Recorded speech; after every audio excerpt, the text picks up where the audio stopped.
para estar claros con la noticia. Don Eduardo, un abrazo. Hola Juanca, ¿qué tal? Feliz viernes para usted. Don Gabriel, No le voy a poder pagar lo que le debo, Sí. me espera hasta el lunes, ¿no? Lo que pasa es que cuando servía tampoco pagó. Don Gabriel, buenos días. ¿Qué hubo, Juanca? Muy elegante para el viernes, ¿no? Oiga, Le sí, sienta esa corbata. lo marcaron esta mañana. Sí, tengo Mm. después de la emisión, entonces tocaba venir así muy elegante. Si necesitaba Pues pagar le algo, sienta, gracias, le don sienta, Gabo. le Tiene sienta. una vuelta Oiga, de banco, tiene una vuelta de banco exactamente, Yo, ahorita. una nu- vuelta. No puedo. yo nunca tengo deudas, odio tener deudas, así que a mí este apagón Claro. financiero no me afecta, no Pero tengo Gabo, deudas. por ejemplo, hay un tema, ¿cómo paga usted los servicios públicos? Que es lo que hoy la gente me está reportando a través de la app, ¿no? Ah, Mucha no, gente. eso sí. Sí, eso sí, terrible. Ojalá que esto se resuelva en el mismo, hoy en día, o sea, tiene que resolverse hoy mismo y que la gente no pague las cuentas el último día de vencimiento Claro, Mm. que para tener sí, ese margen. es un margen importante. Y el tema está sobre la mesa, Gabo, hoy y Eduardo, la bancarización digital, que es el paso que hasta ahora está dando Colombia, y sí que se notan los problemas, ¿no? En este tema de bancarización digital, porque para nadie es un secreto, a ver, en todo país desarrollado, lo que más se evita, Gabo, usted me va a corregir, es el efectivo, ¿no? Y eso es lo que está en búsqueda, y digo en búsqueda porque todavía creo que nos falta mucho, Colombia. Bancarizarnos digitalmente, bancarizar a los pequeños negocios, bancarizar al señor de los aguacates, bancarizar al señor de las plazas de mercados, que ya lo están haciendo poco a poco, pero que también se cruzan en la perspectiva de este camino estos reportes, estas fallas hoy muy fuerte que está sufriendo Bancolombia, ¿no, Gabriel? Sí, por supuesto, esto es lamentable. Estos hechos pueden ocurrir, hay que ver efectivamente cuál es la causa, si hay un hackeo, si hay una falla del sistema, además porque no es la primera vez que Bancolombia presenta este tipo de problemas, pero yo a su argumento le quiero señalar algo adicional, Juanca, y es que en Colombia, que es un país de economías ilegales, caminar hacia la bancarización y eliminar gradualmente el efectivo es también fundamental para poder combatir a través de las nuevas tecnologías el lavado de activos y digamos, la inyección de capital al sistema de economías ilegales. Yo, sinceramente, me veo un poco perplejo con este tema de Bancolombia, pero si quiere que le sea sincero, Juanca y Edu, quedé aún más perplejo con el borrador de decreto del Ministerio de Hacienda que le pone el 15 por mil a las transacciones del breve. Eso sí, más que una falla tecnológica, puede acabar con una política de bancarización y de formalización y elimina cualquier incentivo para que el pequeño comerciante, el comerciante de calle, el informal, el que usted decía que vende aguacates, se bancarice y por ende se formalice. Eso sí me parece que es una cosa contraproducente. Imagínese, Juanca, esto no es, o sea, la gente se queja del 4 por mil, ahora le quieren imponer a los pequeños comerciantes y a los pequeños eh, eh, productores en Colombia, no el Y a 4 por mil, nosotros, sino el 15 por mil, el claro. 15 por mil. Es absurdo, es absurdo. Eso sí puede matar la bancarización en Colombia. Edu, Sí, yo sabe que coincido, Juanca. Digamos, claro, todos estamos pendientes de lo que ocurra con Bancolombia. Además, es el banco más grande del país, del que tiene la mayor cantidad de usuarios y además comparte parte de su plataforma tecnológica con Nequi. Y esa es la razón por la cual también estamos viendo fallas en Nequi que están intentando resolver muy rápidamente. Nequi muy importante, ya lo decía usted, para esa economía popular, esa economía pequeña. Pero yéndonos a este tema que está tocando Gabriel, que digamos ayer intentamos explicarlo, Juanca, pero hoy vale la pena hacer ese análisis. Pues miren, hemos hablado con muchas fuentes alrededor de este asunto. ¿sabe qué me gustó, Ahí, Edu? En el tablero que hizo, la parte sí, final con Gabriel Santos. Creo que son las como preguntas de pregunta. la gente, exactamente, donde creo que en esa parte también, obviamente fue una explicación muy buena, todo el tablero, pero esa parte le deja muy clara a la gente qué es lo que está pasando. Sí, pero también queda claro, y perdón con lo que voy a decir, Mm. queda claro que no queda nada claro, que Sí, todavía hay muchos grises y esto se presta para las interceptaciones. Les voy a contar algo a Gabriel y a usted, Juanca. Desde antier estamos buscando al gobierno, un vocero de la DIAN, un vocero del Ministerio de Hacienda, porque la DIAN es al final el que va a aplicar todo esto. Que nos explique, mire, haga claridades. La gente se está preguntando si pago un servicio por PSE o por cualquier plataforma de pago, ¿eso le va a cobrar a quien recibe el dinero? Si usted le paga al señor que vende los aguacates a través de Nequi, ese señor de los aguacates va a tener que pagar una parte, el 1.5 de esa transacción. Pues que son preguntas que se está haciendo la gente. Además, porque está quedando muy mal parado breve.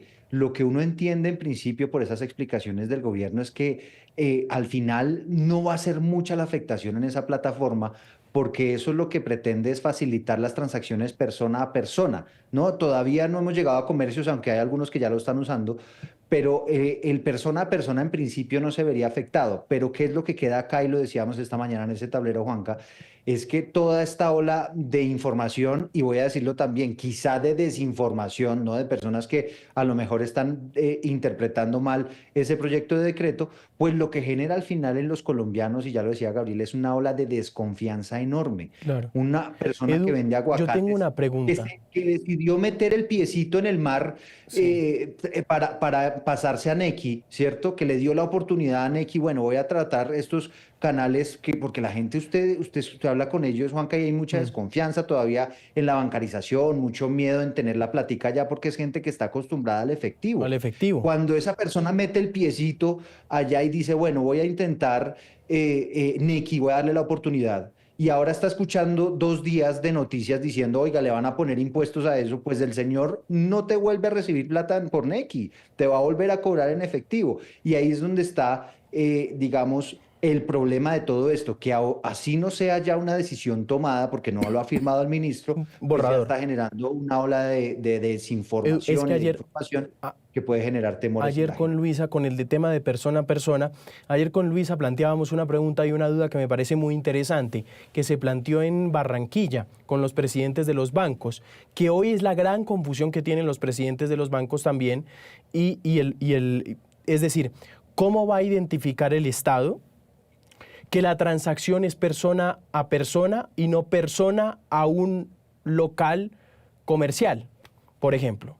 O Pero pago además, a un local comercial, esa es pero, mi duda. pero, pero además, Juanca, es que, es decir, en un país donde el 60% trabaja en la informalidad, donde el 87% son MIPYMES, y donde, no sé, la miscelánea de barrio, la papelería de barrio, depende del dueño y el dueño es el que maneja las finanzas, y no necesariamente la papelería o la miscelánea de barrio tiene asociada una cuenta bancaria, pues así sea una transacción comercial, pues esa transacción se materializa es en una transferencia persona a persona. Entonces, o el ejemplo que usted ponía del que vende aguacate en la calle, Mm, esa plata le entra y es de la señora que compra el aguacate y el señor que vende el exacto. aguacate, cuenta a cuenta, persona a persona. Persona a Es persona, esa es decir, mi duda. Y esa claro, persona me está vendiendo un bien o un servicio, exacto. digo. El negocio puede que sea comercial, pero la transacción termina siendo persona a persona. Entonces, yo entiendo el punto de Edu, decir, bueno, calmémonos, esto es un borrador apenas, no afecta a los comercios, en fin, pero lo que quiero decir es que la irresponsabilidad no está en alertar. Yo ayer hablaba con el gremio de las microfinanzas, les quiero decir que reúne cooperativas, que reúne bancas populares de microcrédito, y están muy preocupados porque no hay certeza, porque esto verdaderamente podría afectar la bancarización popular podría afectar el microcrédito. Mejor dicho, esto que ha hecho el gobierno nacional, ese borrador de decreto, es de una irresponsabilidad enorme que ha prendido todas las alarmas. Y ojalá que esas alarmas que se han prendido sirvan para tumbar ese adefesio y sirvan para aclararle a la ciudadanía y, por el contrario, motivar y proponer e impulsar políticas de bancarización y de facilitación del acceso a los servicios financieros, que es lo que el país necesita. Yo Oiga, entiendo a Gabriel. Gabriel Santos, porque obviamente pues, o sea, en esta confusión se ven afectados los bancos también, ¿no? Porque asustan a la gente. Pero es que el error no creo que sea de nosotros los medios de estar informando de eso, sino que es el error del gobierno de, de, de, de publicar un borrador de decreto que no tiene ni pies ni cabeza. Y después no explicar ni siquiera el alcance. Y es que sobre eso que Sí, o usted sea, estaba diciendo, Gabriel, ahí es clave decir, por ejemplo, y escuchaba yo una voz, Juanca, muy Mm. interesante, un planteamiento que decía, ¿y por qué si usted quiere equiparar la cancha? No, porque aquí se supone que lo que quieren es igualar a aquella persona que paga con su tarjeta de débito o tarjeta crédito.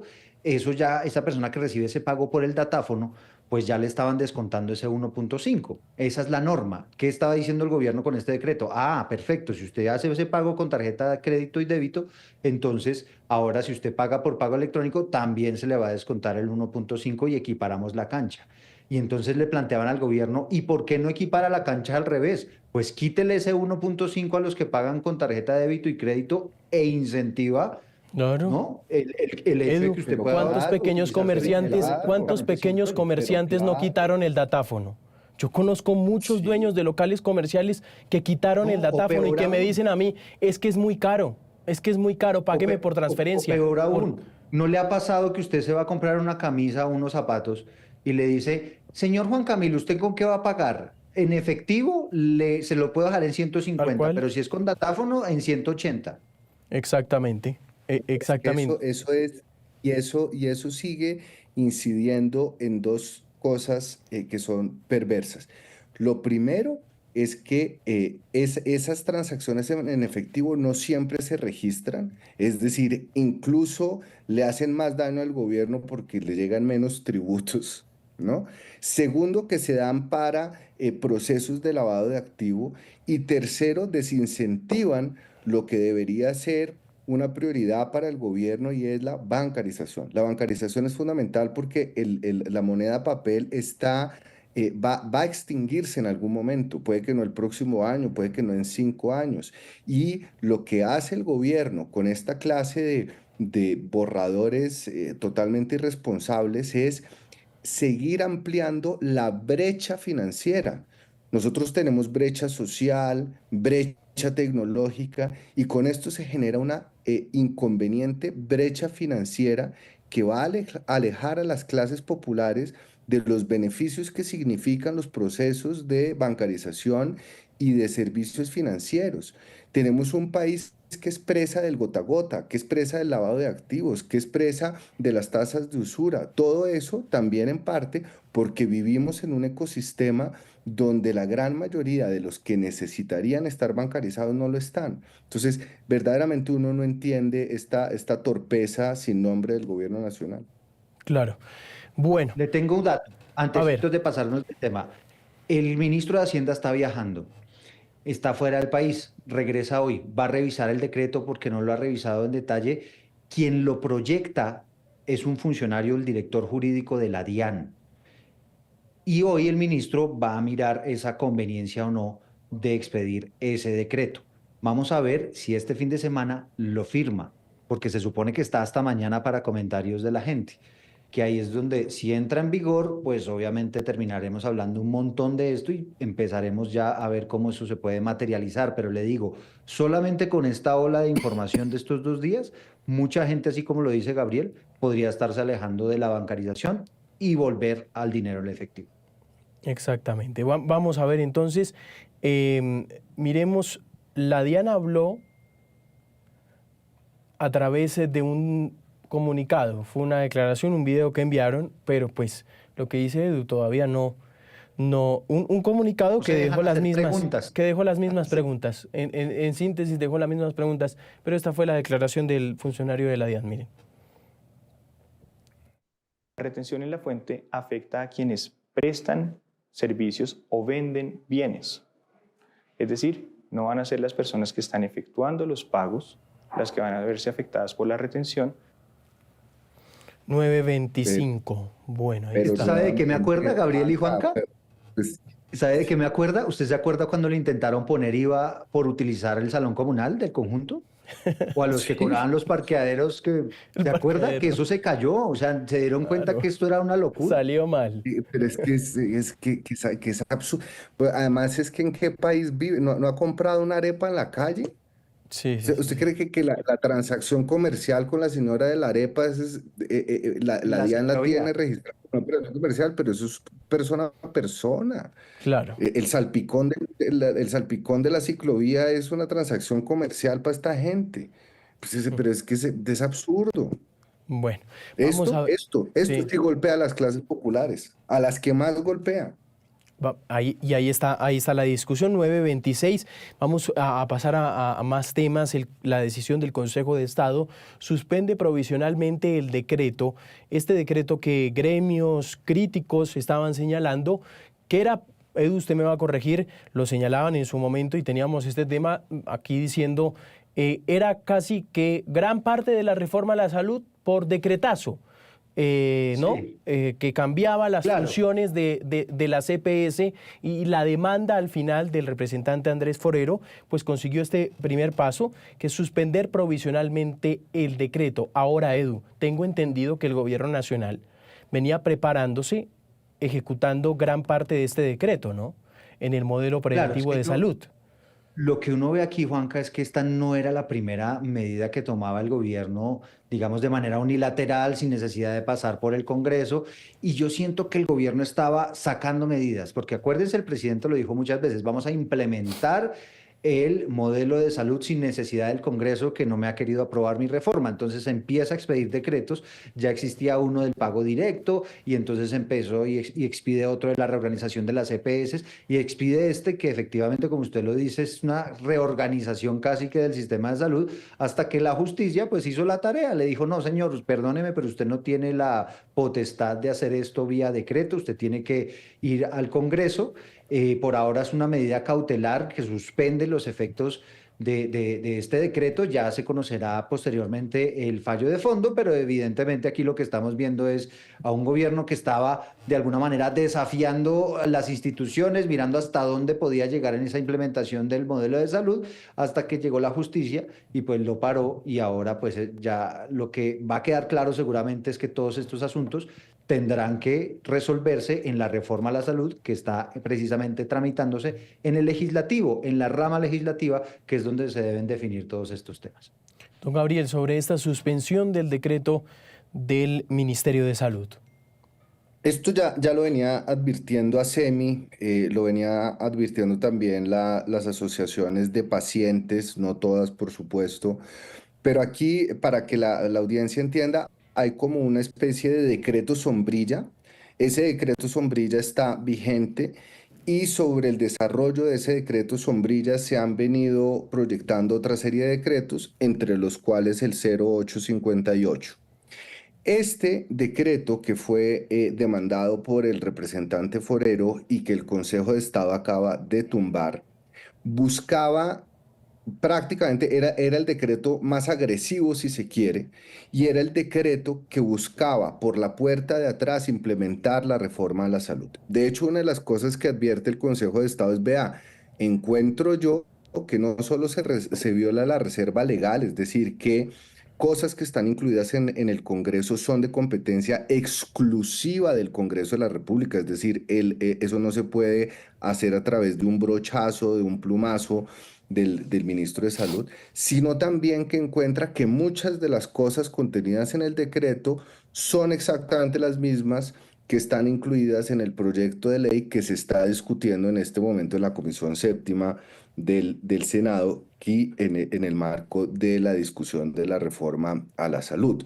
Entonces, lo que se advierte aquí es que el gobierno nacional, en el desespero por efectivamente esa reforma está totalmente embolatada en la Comisión Séptima, ha optado por, a las patadas, por la puerta de atrás y a través de decretos, ir de a poquitos implementando esa reforma, incluso por encima de las facultades que tiene el gobierno. Lo que a mí me preocupa, en el fondo, Juan Cayedo, es la respuesta del ministro de Salud. Y el ministro de Salud no ha dicho acatamos el fallo, sino que el ministro de Salud creo que está desafiando esa decisión del Consejo de Estado, y ya como ocurrió con las decisiones de la Corte Constitucional que obligaban a revisar la UPC, que obligaban a pagar las deudas por los presupuestos máximos, y le mamaron gallo y le mamaron gallo, interpusieron solicitudes de aclaración, de nulidades, en fin.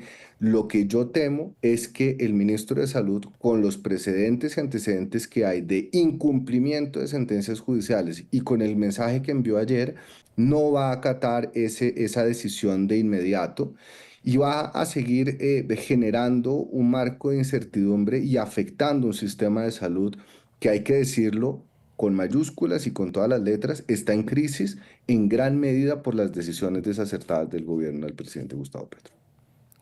Claro, que ese es otro tema. Edu, sí. Vamos a abrir el micrófono de Edu para escucharlo.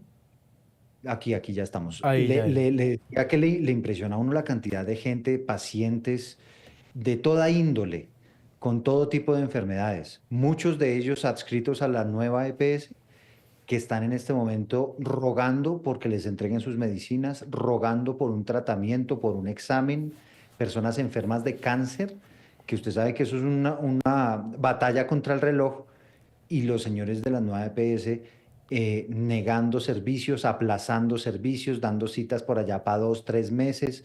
Es decir, y ellos mismos reconocen que esto venía funcionando mucho mejor ahora y que por alguna razón en este momento pues está deteriorando. ASEMI lo atribuye evidentemente a unas medidas del gobierno que han resultado inconvenientes para el buen funcionamiento de esas EPS.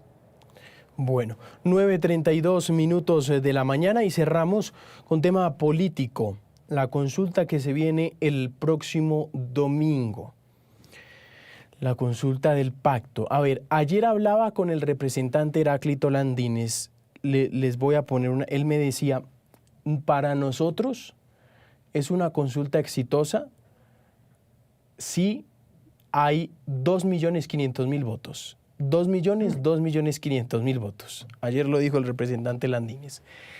No, pues vamos a ver, las expectativas están sobre también la participación de la gente y una consulta que sin duda alguna va a tener un hecho y un antecedente muy importante que va a ser hoy en la Plaza de Bolívar, ¿no? El presidente y allí, como él dice, el poder constituyente hablando. Don Gabriel, sobre esta consulta. Ahí le dejo la tarea de leer la columna del Tiempo que publiqué hoy, donde hago un análisis sobre el tema de la consulta, pero se la resumo a la audiencia de la siguiente manera.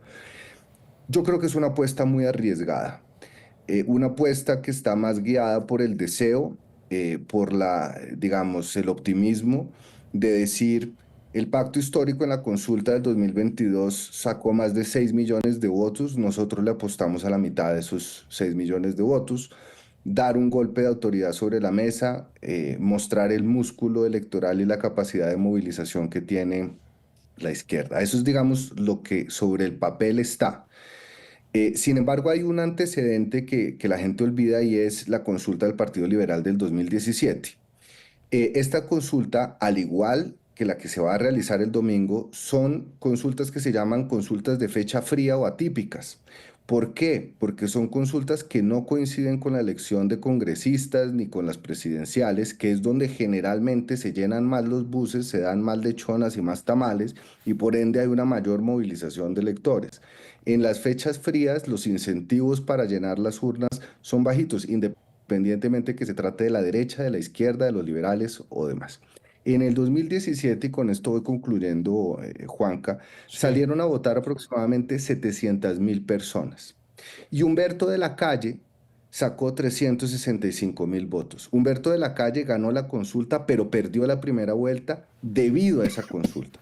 Se mostró como un candidato débil, como un candidato que no podía competir, como un candidato que no jalaba votos.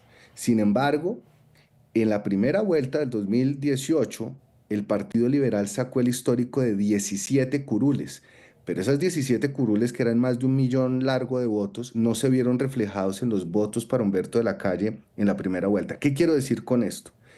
Este tipo de consultas, sobre todo si no sacan esos millones de votos, que es movilizar 2,5 millones de votos es una cantidad absurda, es decir, en una fecha típica digamos, improbable. Si no logran sacar eso, no solo pierden un pulso político, sino que están enterrando la candidatura de quien gane el domingo para las presidenciales. Pero atención, el hecho de que tengan un revés político este domingo no significa que la izquierda esté desahuciada, que esté perdida, porque de hecho el verdadero pulso va a ser en marzo. Puede que su candidato del domingo pierda, pero eso no quiere decir que no, que van a perder también las elecciones de marzo al Congreso de la República. Entonces yo creo que esa claridad es importante para la audiencia de su programa. Edu. Yo creo que aquí hay dos termómetros muy interesantes. Uno ya lo planteaba usted de lo que va a ocurrir esta tarde, una convocatoria que hace el propio presidente de la República. Ya han dicho que hay indígenas llegando a Bogotá, que seguramente van a participar y van a acompañar esa movilización. Vamos a ver, digamos, qué tanta gente está moviendo el presidente en la calle.